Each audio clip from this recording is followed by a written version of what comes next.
साल 1946 का आखिरी महीना दिसंबर था। भारत में स्वतंत्रता संग्राम पूरे जोरों पर था। ब्रिटिश सरकार ने भी यह मान लिया था कि अब भारत को आज़ाद कर देना चाहिए। इसी सिलसिले में ब्रिटिश सरकार ने मार्टिन लूथर को एक पुलिस अधीक्षक के पद पर भारत में नियुक्त किया जाता है।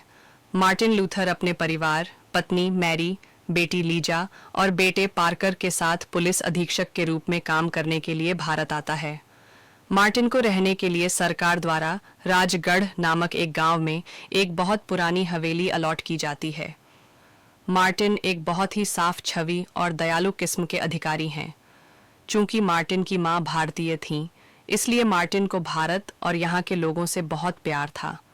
जिस दिन से मार्टिन और उसका परिवार उस हवेली में रहने के लिए आया, उसी दिन से उनके और उनके परिवार के साथ कुछ असामान्य गतिविधियां होने लगीं।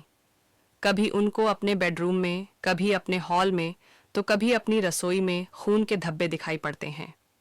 मार्टिन और मैरी को रात को सोते समय किसी के चिल्लाने की आवाज़ सुनाई देती है, जैसे कोई कह रहा हो, भगवान के वास्ते मुझे छोड़ दो, मुझे मत मारो, मुझे जाने दो। और इन आवाज़ों के साथ साथ उन्हें रोने की आवाज़ें सुनाई देने लगती हैं। कई दिनों से मार्टिन और उसकी पत्नी भी नोटिस कर रहे थे कि उनके बच्चे भी रात में ऐसी डरावनी आवाज़ें सुनकर डरने लगे हैं। धीरे धीरे मैरी बीमार रहने लगी और असामान्य व्यवहार करने लगी, जैसे उन पर कोई भूत प्रेत का साया हो। मार्टिन ने मैरी को कई डॉक्टरों से इलाज करवाया, लेकिन उसकी सेहत पर कोई असर नहीं हुआ।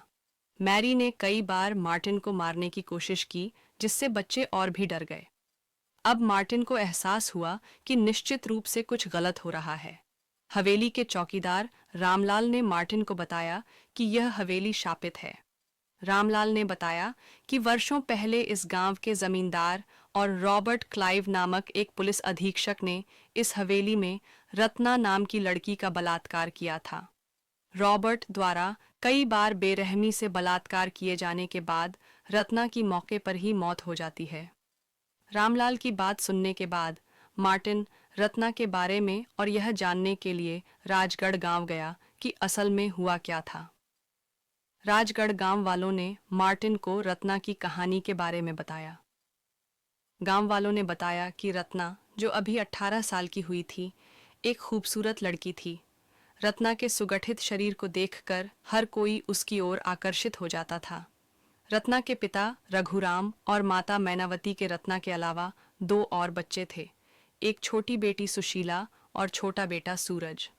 रत्ना परिवार की सबसे बड़ी बेटी थी, परंतु पिता के लिए बड़े बेटे की तरह थी। रत्ना के पिता एक महान किसान नेता और स्वतंत्रता सेनानी थे। वह खेती करके अपने परिवार का भरण पोषण करते थे। चूंकि रत्ना का कोई बड़ा भाई नहीं था, इसलिए रत्ना खेती के काम में अपने पिता की पूरी मदद करती थी। रत्ना को सजने संवरने का बहुत शौक था। सजते संवरते वक्त वह हमेशा एक गाना गुनगुनाया करती थी, जिसमें वह अपने सपनों के राजकुमार से शादी करने की बात करती थी। लेकिन रत्ना को क्या पता था कि उसकी जिंदगी में कोई राजकुमार नहीं बल्कि एक राक्षस आने वाला है।